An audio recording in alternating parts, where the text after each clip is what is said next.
লিখেছিল সে এক কবিতা, নাম তার নীলাঞ্জনা।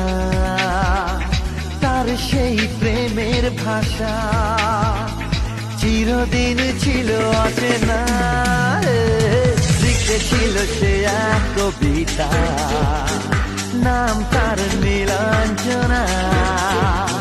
তার সেই প্রেমের ভাষা চিরদিন ছিল অচেনা। সে যে প্রদীপের শিখা ছিল, সে যে জীবনে এক আশা ছিল, সে যে পূর্ণিমার রাত ছিল, সে যে ভালোবাসার গান ছিল। সে ছিল বড়ই আনমনা, আর ছিল আমার কল্পনা আর পোনা।